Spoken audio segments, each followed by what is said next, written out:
Okay, hello and welcome to another episode of Hiring and Inspiring. Today's guest is a chap called Greg Ward. Greg is a fellow recruiter, fellow industry veteran, very passionate about what he does.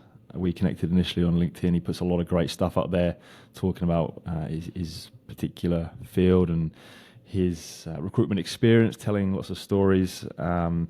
He's based in the UK, my original homeland. Um, so we gonna have a chat today all around what he does, and I'm hoping for him to share some of his wisdom and his journey, and for me to learn from him as well. So, Greg, with that introduction, welcome to the show. How are you getting on? Yeah, I'm doing well, Joe. Thanks a lot. Yeah, sunny UK at the moment, which is nice. I'm not going to complain. I know people aren't that happy, but yeah, no, it's all good. It's all good.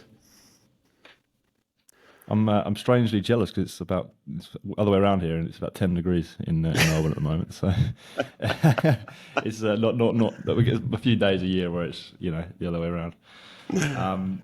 Mate, so to kick it off, you have a newish role. Is that Michelin?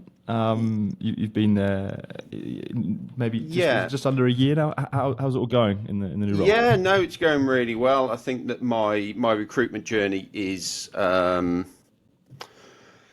a little bit different to a lot of people's. In the sense that I've come into recruitment probably quite late in my kind of career.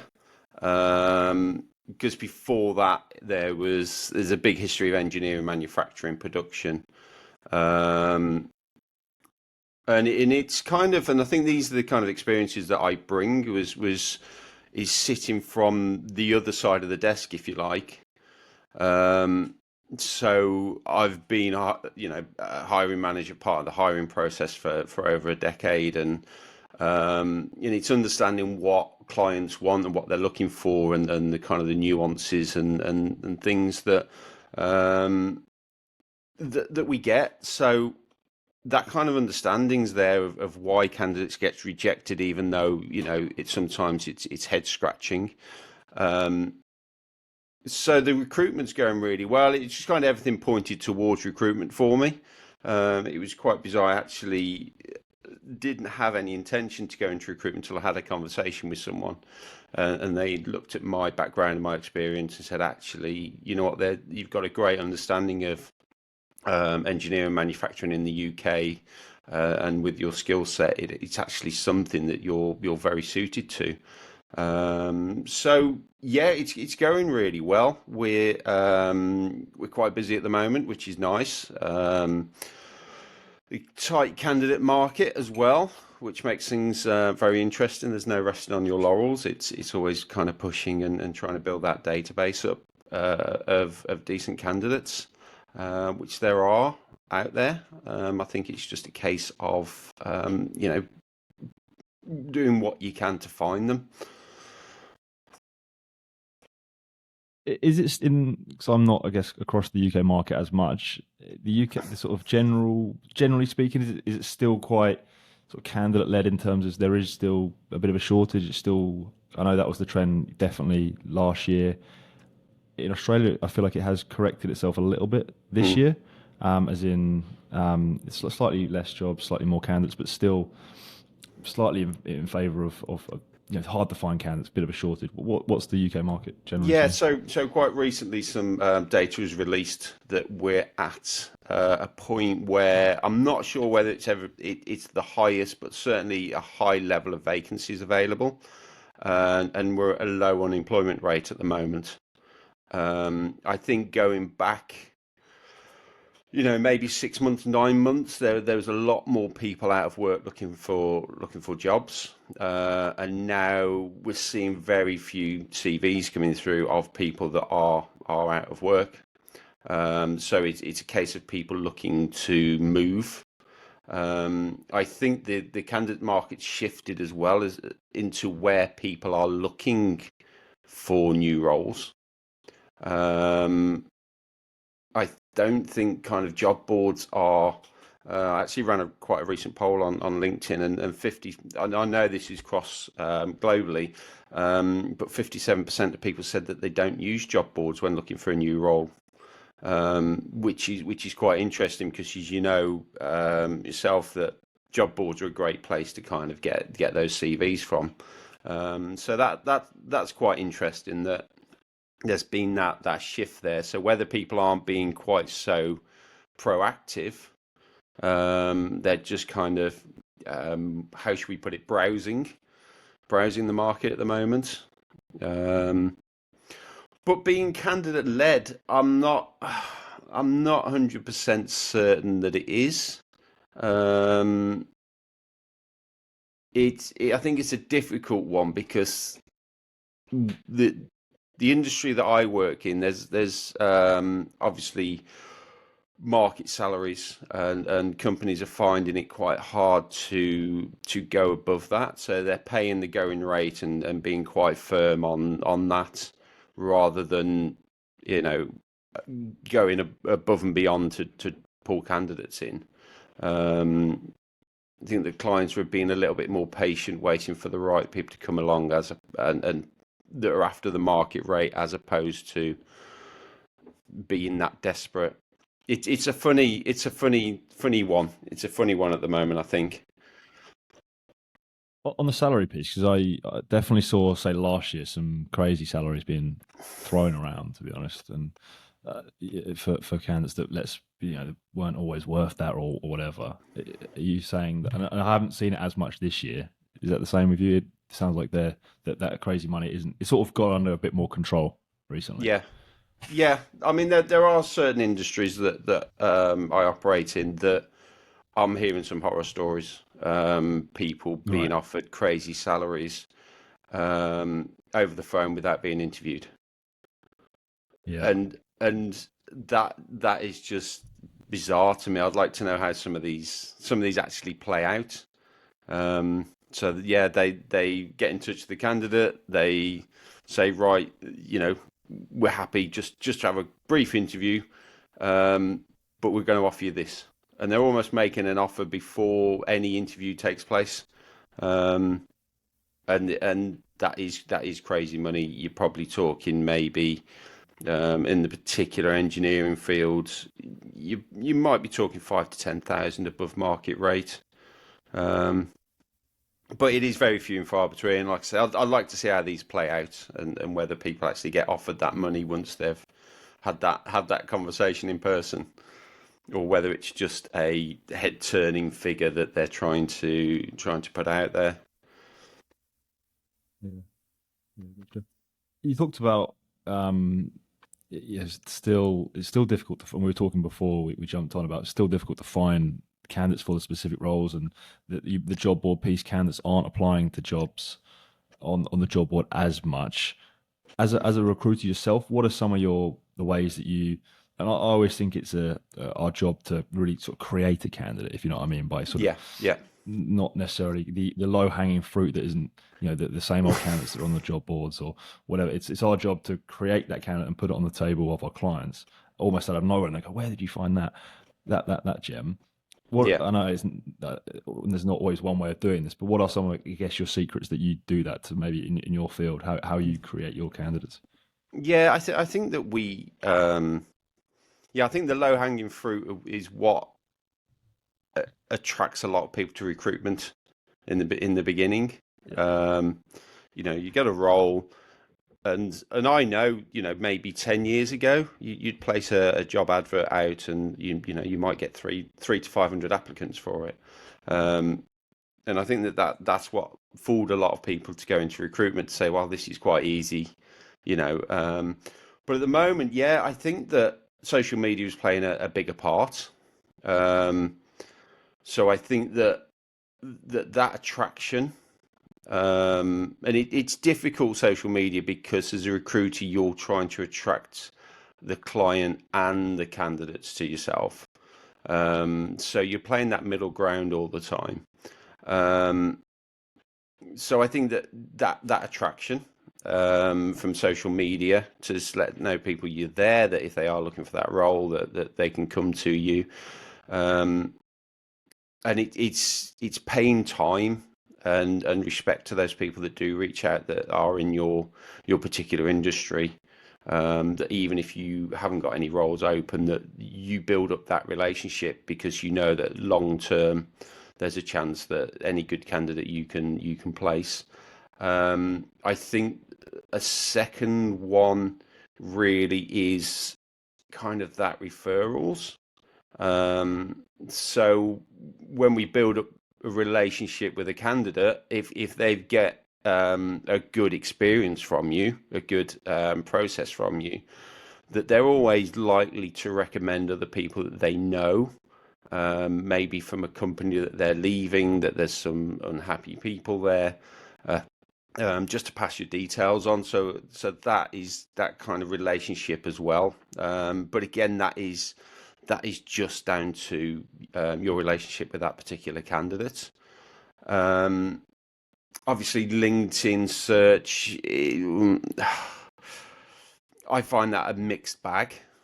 Because a lot of the times, you're searching for candidates that have never heard of you and they're not quite sure. So again, that comes down to whether they do their homework on your social proof or not. And it is just that kind of hard work and talking to people. So some particular roles, if I'm sending out those initial emails or phone calls, it's actually getting and talking to the person that's maybe said no, this role isn't for me. It's actually trying to get them on the phone and just having a discussion where they are and actually whether they know anyone as well. So again, it's just down to relationships, I think, and the time that you put in. So I think those are the key Yeah, ones to work on at the moment. I think just picking on what you said, I think the main thing I'm getting is your ability to like and just be to network and to be known in your particular industry is, I think, Yeah, the greatest. Like, and this is when you're kind of selling to win clients as well. That's why they use you, because you're known and your sort of name circulating, and you do that. If you do that when your particular industry, the UK manufacturing space, you're known hopefully in that space, and a lot of your content on LinkedIn, you're posting regular news, you're kind of seen as that go-to person for, and it doesn't have to be, um, for for you to help that candidate find a new job or help them recruit. It could just be, oh great, what's happening in with the salaries or for this mm, type of role, or what's happening. Just as long as when you become that kind of known, I always say this to any recruiter who's starting out: just become known and develop. That's like one of the first things you should be trying to do. Is just become known and network so really deeply in your particular niche. That's your way of getting candidates that your clients don't always have. Do you agree with that? yeah, yeah, completely. And I think that you build up that level of authority and respect as well. So, for example, if you are, you're getting candidates through and they're asking for silly money, if you've got that kind of authority and respect in place already to say you're not going to achieve that, it doesn't matter how much I work on your CV, you won't achieve what you're after. Um, it can come as quite a shock, but I think once you have got that kind of authority, that it is kind of respected a little bit, and knowing that you're not trying to um, just put candidates in at the lowest price, you're actually talking what a fair price for the market, because you have to have some awareness of what is out there, not just what people are asking for, but what clients are willing to pay. We have. I'm not going to run them down because it's a job that I wouldn't want to do, and I've got some experience of it. As we have an issue a little bit with say welders at the moment, especially TIG welders, and the skills aren't there, and the TIG welders know this. So they'll be looking for, double salary because they know they're in short supply, but the client will not stretch to that. So you kind of have to manage that expectation somewhere. So it is, and it is becoming that authority. And I don't think that with social media you can particularly sell to candidates or you can particularly sell to clients the whole time. Being a 360 recruiter, you have to satisfy kind of both ends of it, and expectations of both ends as well. So it's a difficult position, and as you say, I think you're right that you build up that authority, authenticity. You understand what that market is. I have lots of conversations with people um, daily, just about where we are in the market at the moment, not necessarily, those cold email sales pitches on LinkedIn that everyone seems to absolutely love. But it is that conversation of, where are you? Where's the business heading? And just getting a good idea of who's out there and who's around, both clients, candidates. And I think what is important as well to build your reputation is when you can understand who's there, who's producing what, who's supplying into who. It allows you to connect people as well, connect businesses together. Even if you don't work for either of them, you can have that conversation, and they say, "Oh, we're after a supplier, or we're looking for new contracts," and you say, "Well, actually, have you thought about this market? Have you thought about that market? I can introduce you to a couple of people if you want." And I think that builds your reputation up, because reputation spreads far and wide, way beyond anything that we'll ever understand. Yeah. Yeah. No, spot on. Going back to your own journey, then you touched upon it at the start. You came into recruitment at a sort of later point, say in your career. How did you sort of initially find that transition coming out of working in the manufacturing industry, working as you did Um, now, moving into recruitment? yeah, I think for me it was quite easy. Um, Okay. because of my experience of being a hiring manager, looking at CVs, being part of an interview process. This is just kind of, I don't want to downplay it, but it's kind of an extension to what I was doing in part of my previous roles anyway. Um, and it's taken on board everything that you kind of know. Um, so I found the transition quite easy. I will admit that it is a lot more emotional than I ever thought it would be. Um, and you can kind of flip between the highs and the lows, and back up to the highs and back to the lows within 5 days quite easily. Um, and it is that's the one thing, I would say to people. You can, as much as you can, try and maintain that kind of level feeling. You will experience highs and lows within a couple of days. Um, there's no better feeling than when you get a client through to interview, through to offer stage, they accept the offer, and you're there going, "That's great," you know, because the candidates we work with are kind of work with the golden rule of, even if they're not successful on that placement, I always ask myself a question: are they someone that I'm confident I can place somewhere else? And if the answer's no, I generally wouldn't work with them too much. So when someone accepts that offer, it's that great high. It's like, oh, great. I love my client, and they've got a great candidate there, because I think the candidate's great. It's a perfect match, and you get that high. And then 2 days later, they accept a counter offer or something, and they pull out of it, and you just go, oh, and then suddenly that high drops quite quickly. So I think that was the one eye opener to me, was that kind of emotional roller coaster over the course of a week. But you know, we have to learn to let it go, and knowing that there's more highs coming when you hit the lows, and when you're at the highs, you realise this won't last. It's Yeah.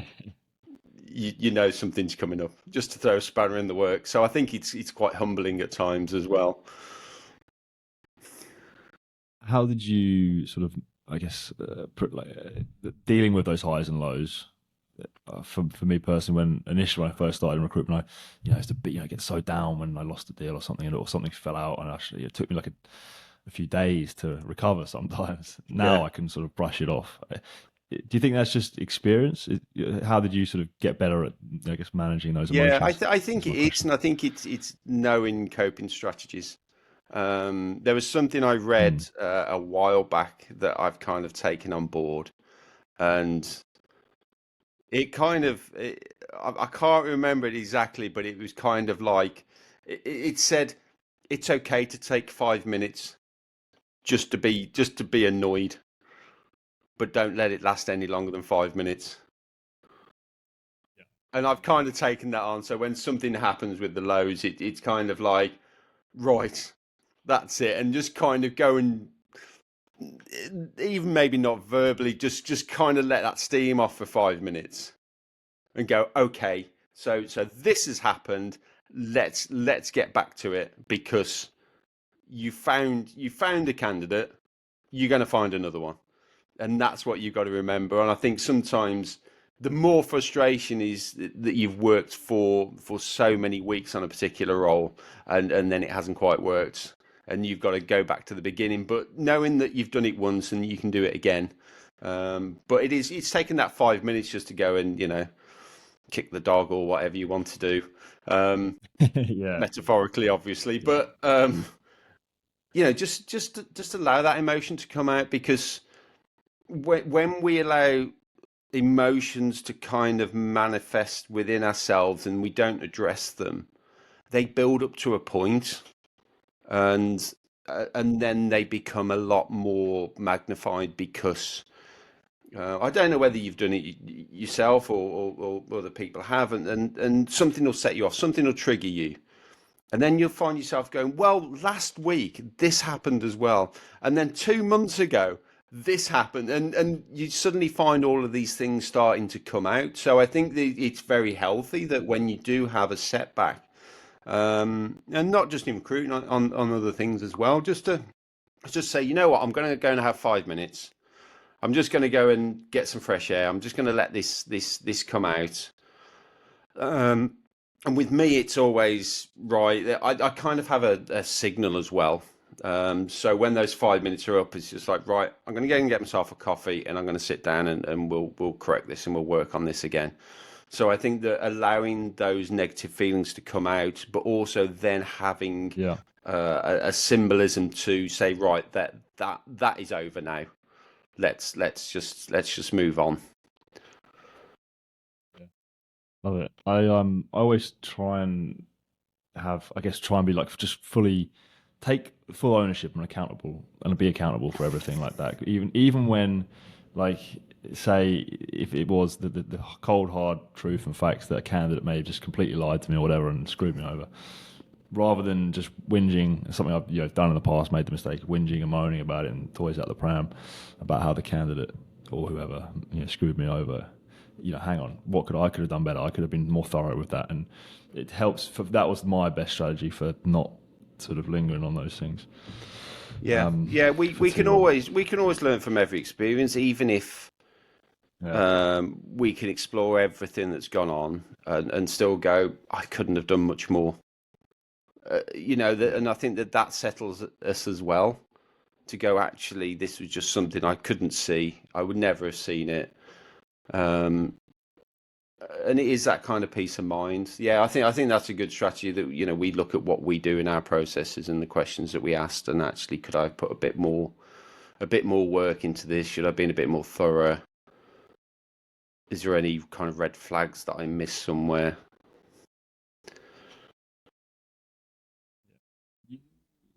you mention on LinkedIn about the sort of value of trust in a relationship, Hmm. when that could be between employees or you and a candidate or whatever. You talk about the value of trust being super important to me. Sort of important in any relationship. Hmm. Talk to me about that. Why is trust so important to you? I think that coming from a business background, that I think that everything is built on trust, accountability, taking personal responsibility for things. Because there are times when things happen, we have to put our hands up and say, sorry, yes, that was me. I did that. Um, and there's times that things are out of control. And I think that if that trust isn't there for you to say, actually, that was out of my control, or that's on your side. If that trust isn't there, they think that you're just passing the blame as well.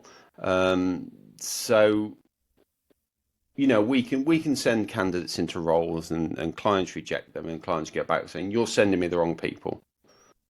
And you go, well, I'm going off the job description you've given me. That is blaming the client, and that's not always the case, because that personal responsibility is to go, well, actually, did I delve deep enough into what the client wanted, other than what was on the job description in front of me? So kind of that responsibility there. And I think that when you do those deep dives with your client, and maybe look under the surface of what type of person they want, or what skills are a priority, that you can build that level of trust, because they feel that you understand their business enough.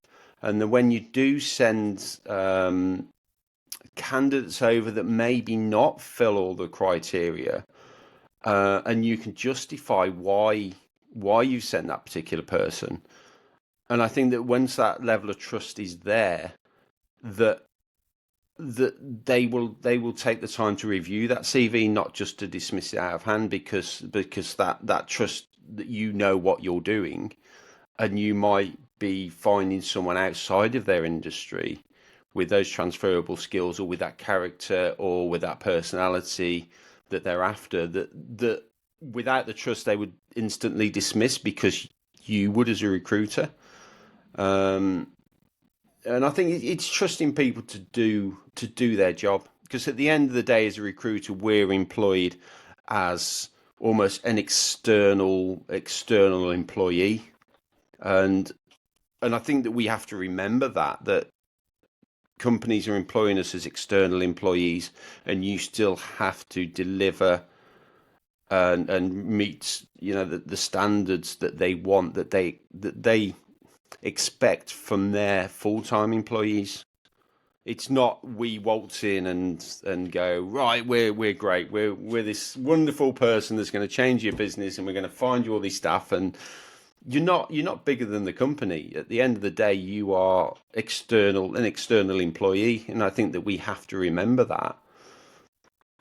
And I'd like to think every company would trust, 99% of their employees. There might be one or two they're not sure about, but ultimately, you want people to trust you, and certainly candidates to trust you, that you're not trying to just lowball them the whole time, especially when companies give a salary range. So if we're talking, and I've seen it, quite big salary ranges. So if we're talking, say, 30 to 40K, and you're saying to the client, look, I think we need to put you in at 30, is the candidate there going, well, actually, I think I'm worth 40, and it's building up that trust to say, well, actually, this is why this salary range is here, and this is where I think you sit in it, within that range. So I think trust is a big thing. I wouldn't work with anyone I didn't trust. I know that. And when I was hiring manager, again, there was a few companies that I worked with, few recruitment companies that I worked with, and there was probably a couple that I trusted more than the others. Um, and I remember why, and this is something, again, I've taken on board, that there was a guy that I worked with who said to me, I would rather send you that email to say I can't find anyone yet, than send you 20 candidates just because they've said yes. So I trust Yeah. in that every CV that was put on my desk was there for a reason, and not just because he wanted to fill that role. Yeah. It sounds like, and this is stating the obvious a little bit, but trust is very much earned.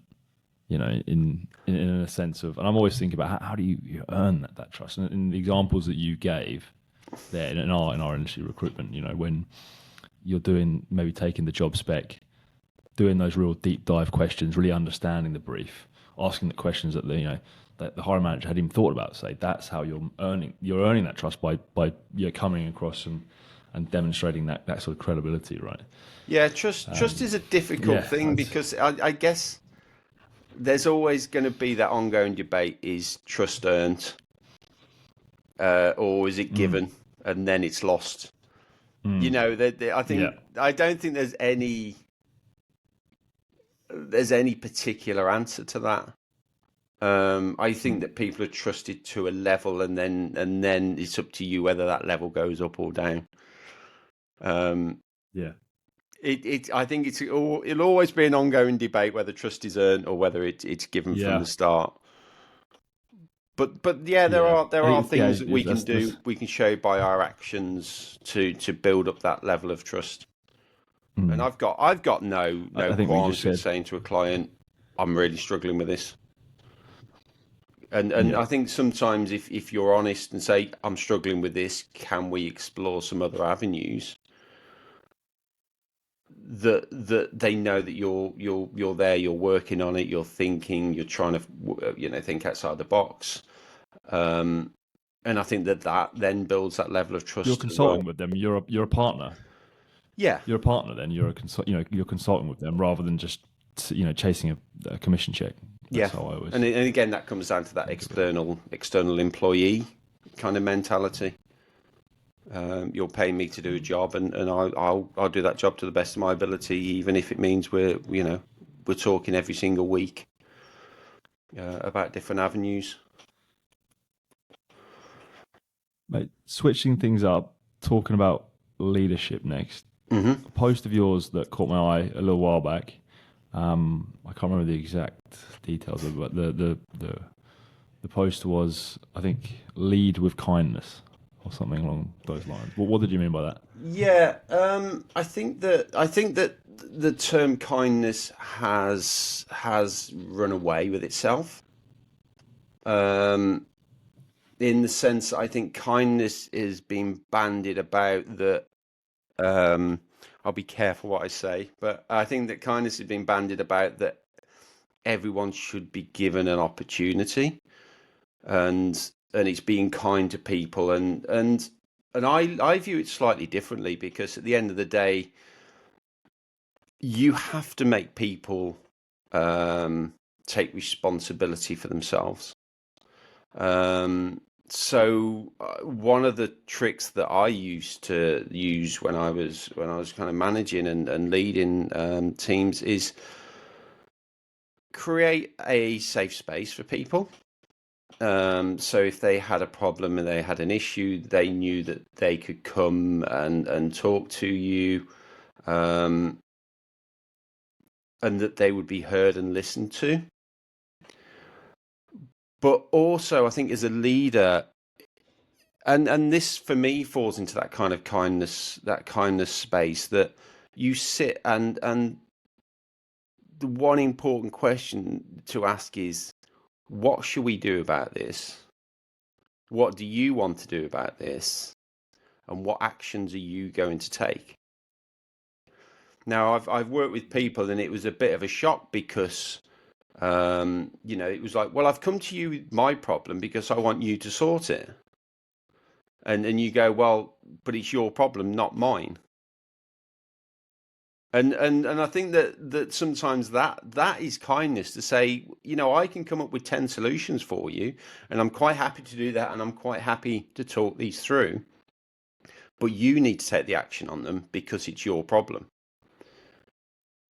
And I think that when we talk about kind of recruitment and working with clients, that we can bring that in as well. So we can be kind to clients. We can listen to their problems, their issues. We can listen to the feedback of candidates that we've sent in, and kind of understand that. But ultimately, to fill a role that it's our problem, but it's also on the client as well because it's them that has the final yes or no. So we can sit and we can listen, we can talk through, and we can um, present various solutions to the problems. And I think that's the kindness, because you're helping someone get through that problem, but ultimately you can't take an action for somebody else's problems. And I think that leadership sometimes it is that it's helping people through their problems and not solving them for them. I hope that makes some sense. Yeah, yeah. It's not, you're just gonna put your arm around them and say everything's okay and I'll take care of this. Yeah, which I think Um, kindness is but it is, but kind it's of all. being led towards. It's like, well, if someone's struggling, Mm, you know what, Joe, I know you've got this problem. Leave it with me. I'll sort it out. And I think that's sometimes where kindness is. Oh, that's so kind of you to do that for Joe. And you think, well, that's not helping Joe, because the next problem he's going to get, he won't know how to solve that one, so he'll come back to me. And then the next problem, because he's not learning the process of solving problems, it's not helping him ultimately. And I yeah, think that it's there's kind that because kind of fine you're help. balance, that fine balance there. Yeah, you're still letting them know that you're there. You're willing to listen and you're willing to work together. Yeah. And offer ideas and help whatever problem it is. But ultimately, that ownership still lands on them. That's really good. I like that. Um, couple more things for you, mate, for you to Yeah. wrap this up. What is sort of we talked a little bit about the past, talked a little bit about what you're doing at the moment. What's the future looking like for you? What can I maybe expect to see from you in the next few years? So yeah, that's a very good question. Where we're at the moment, obviously this is all very market driven as well. I'd like to say, you could be looking at, you know, X, Y, and Z, but if candidates on there, you're kind of struggling. But I think that kind of like what I can say for certain is that I will be getting more and more into the UK manufacturing engineering industries. I kind of identified that with there's a lot of things I don't know, especially when we start talking about innovation products. We're talking about automation. There's many things that I don't know. Um, I generally only recruit into the things that I do know, the traditional engineering and manufacturing roles. But the world's moving at a greater pace, um, and especially when we talk about warehouse automation and things like that. That it's there's roles within those industries that I'm not 100% certain of. I couldn't talk to you about you. Sorry, I couldn't talk to you about them with that authority that I would like. And I think again that's important. If someone turned up with a role and said, "Can you find me this automation engineer?" I'd certainly have a go. But I would also say I'm not 100% certain. I'm going to have 100 questions for you. Um, and I think that's what we need as recruiters, is having that confidence and that in-depth knowledge of the roles that we're recruiting into. So personally, there's some areas that I've identified within UK manufacturing that I need to learn, um, and a lot of that will be from talking to people and understanding where we are, where we're going, looking at the future of UK manufacturing and engineering, which is actually quite buoyant at the moment. Um, which is nice to hear from the people on the ground. I think this is the other important thing, is we can read all the newspapers about how bad it is and how much red tape there is and how difficult it is to get investments, and then you actually talk to people on the ground, and it's quite buoyant, which is nice to hear.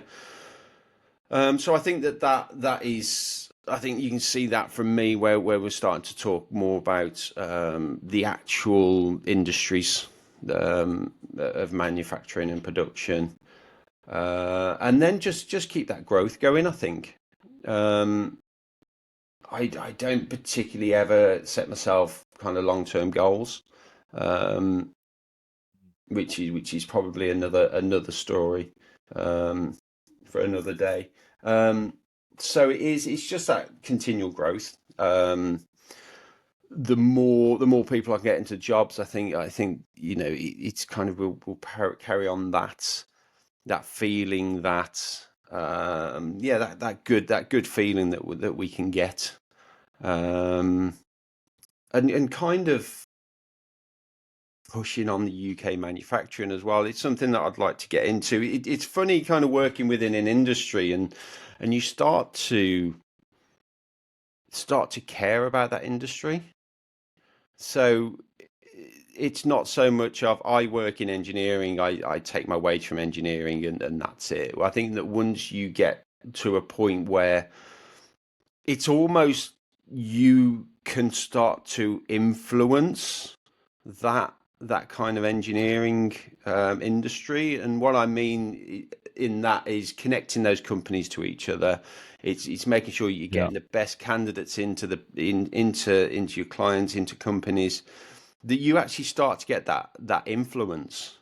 And I think that that's something that I'm going to push forward over the next couple of years, is to really start to looking at how I'm going to influence the UK manufacturing engineering sector. And that's something that I'm quite passionate about, because at the end of the day, I earn my wage from that industry. Um, and unless you're kind of ingrained and become an integral part of it, I think that you're not fully committed. It's that when you. It's what I always love about this job is actually when you see the tangible stuff that you do, the tangible outcomes of your work. Like when you're, yeah, as you say, you're invested in your industry, and even the small pieces, sometimes the little things you do, but they affect an industry, they affect people's lives, and that's what's great about what we do. Yeah. Greg, that was a really good chat, mate. Thank you very much Yeah. for Thank you, Joe. running Thanks through for all having that. me. Really, appreciate you sharing that all on. Loads of great takeaways, all things recruitment, sort of values, leadership, those kind of things. Really great stuff, mate. Thank you very much for coming on. No, I you're look forward welcome. to staying in touch and following your journey soon. Yep. Greg Ward, thank you very much. Thank you, Joe. Bye.